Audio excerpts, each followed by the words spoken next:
young.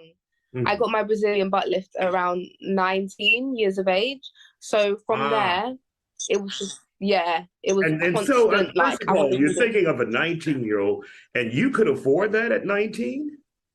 I know everyone says this, but I had a good mum that had savings for me. Now just imagine you're saving, you're working hard to give your daughter a great lifestyle, and her ass ends up looking like this. The fuck? A nightmare under the knife. Doctor, how you doing today? I'm great. The so-called surgeons doing your BBL or mommy makeover may not be who you think they are, and your life could be at risk. We're damaged mentally, physically. I'm Justin Carter. This is TSR Investigates.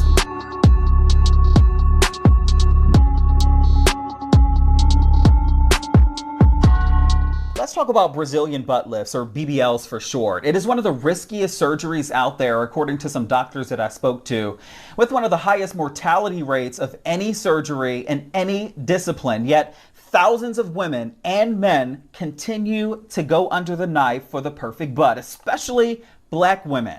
But for some of them, they're not doing their homework, and it's simply putting a number of women at risk. And I do want to warn you, some of the images you're about to see may be graphic.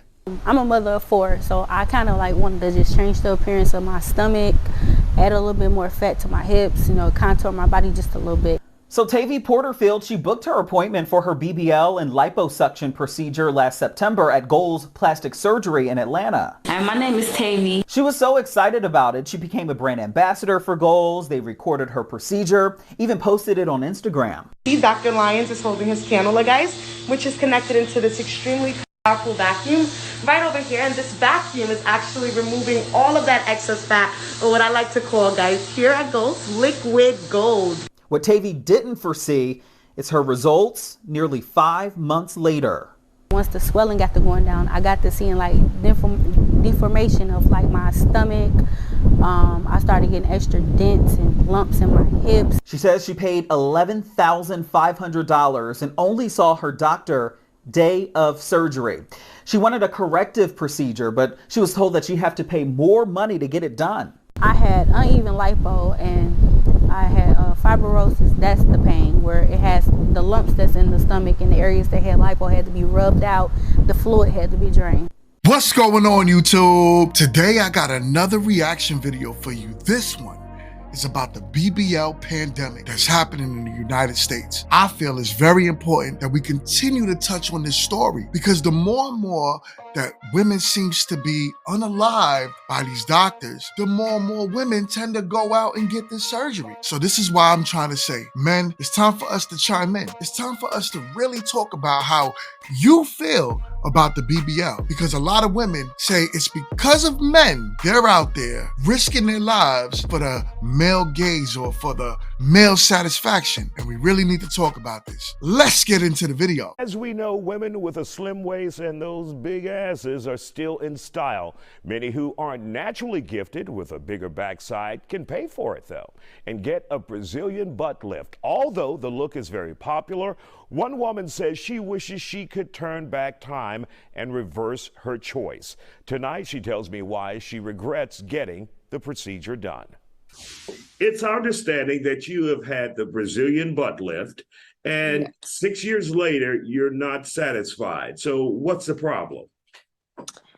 It was more so the self-awareness of the journey that I went on when I did decide to start getting surgery.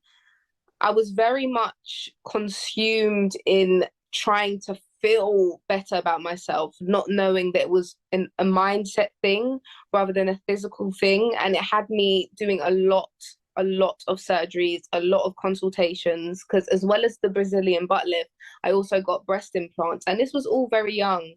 Mm-hmm. I got my Brazilian butt lift around 19 years of age. So from there, it was just, it was constant. So, first of all, you're thinking of a 19-year-old, and you could afford that at 19? I know everyone says this, but I had a good mum that had savings for me, and when I got it, I just spent it on stupidness. So just like America, UK is no different. It's a Western mentality. I'm sure there was no strong male figure involved in this young woman's life. So the savings that her mom had for her, she chose to take that. And instead of building a future or have a building block for a family, she decides to get a BBL. She decides to get breast. She decides to enhance herself in order to do what? Find a husband that's wealthy that can now fit the bill for the rest? Come on, man. This is ridiculous. Yeah. But you had the BBL, you had the implants. What else did you have, if anything else?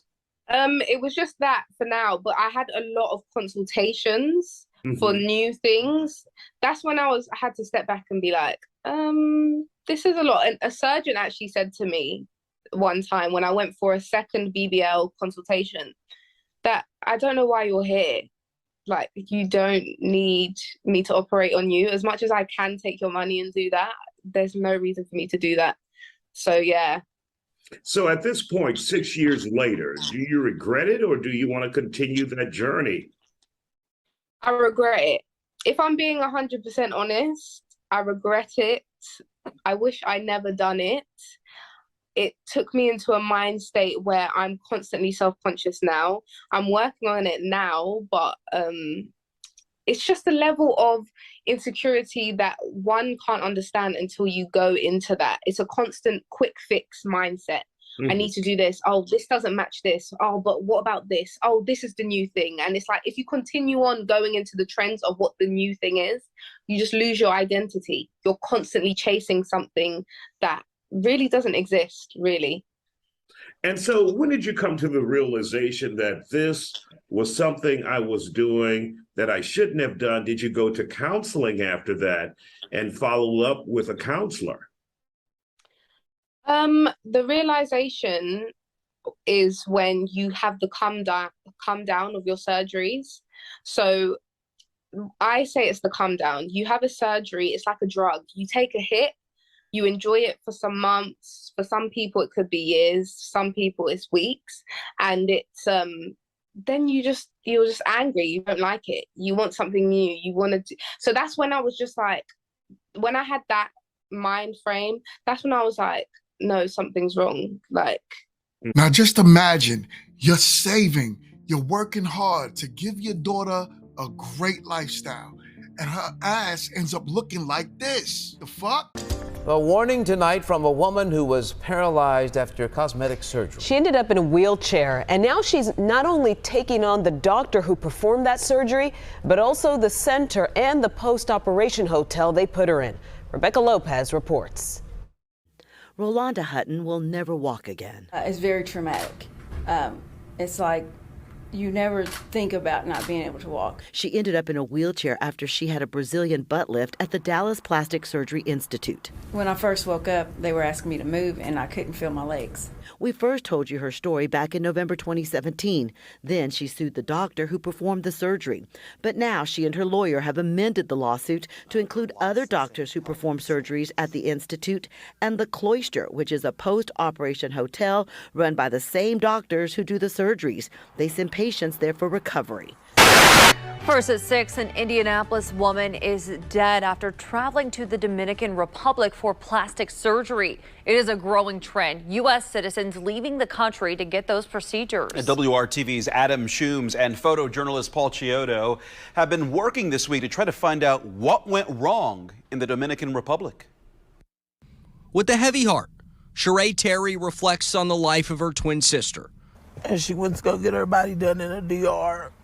And she never made it back. Sha'Carri Terry was a mother to a 2-year-old and the proud owner of the Many Blessings in Paradise daycare on the city's east side before going to the Dominican Republic. And me and my sister had the type of relationship where we could get into it 1 minute.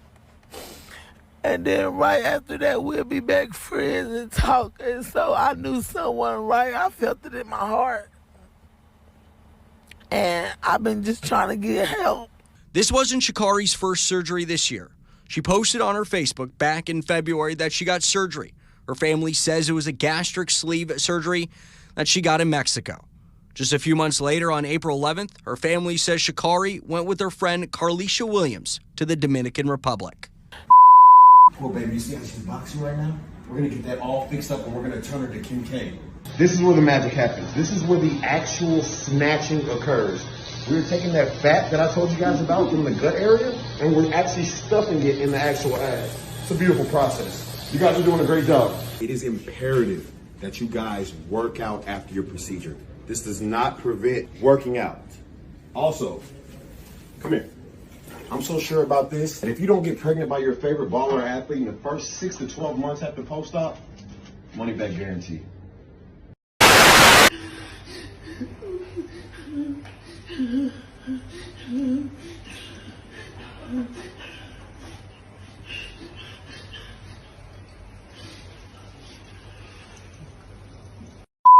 You're never gonna be good enough for the outsider's eye. That's true. When I didn't have my surgery, they're like, "Oh, she's so bad puttied, and oh, she shaped like her white side." What the fuck do that even mean? For real, what do that even mean? Oh my God. And then when I got the surgery, it's, oh, she's botched. Oh, it's too heavy. It ages her. You can never win. You're never gonna win. So just Yeah. find peace within yourself. Whatever you want to do, do that. I wanted to bring this into perspective because a lot of women are losing their lives off of this BBL. A lot of women tend to seem like they can't tell the difference between a man that wants to marry them or if a man wants to just lay with them. Fortunately, it's you fucking simps that's constantly in their comment section and in their DMs giving them this validation that they do not deserve. Let me ask you fellas, how many times do you comment under these women pictures with a fire emoji or 100 comment or even a sexy eyes? How many times do they comment back to you? How many replies do you get? Very little to none. Stop simping out, because the more you do this, the more these women are gonna go out there and lose their lives. Be a fucking leader. I'm not taking away accountability from them. Yes, they 100% are accountable for their decisions. But men, if you know that women in some cases have the damn minds of a child, why would you tell that child to go run in the street and kill themselves? It makes absolutely no sense. Stop validating the foolishness. Women, talk to your younger women and tell them that this is foolishness. Talk to the women in your own age group. There's 40-year-old women right now that's running to the DR in Mexico to have this damn surgery. Why? Makes no sense. Let's do better as a people. Let's start holding each other accountable, and let's put an end to this. Let's hold these doctors accountable. Let's hold these organizations accountable for not allowing the proper information to be out there that this is wrong. Anyways, I just had to bring this for awareness. Please like, comment, and subscribe. Stay in tune. I'll see y'all on the next one.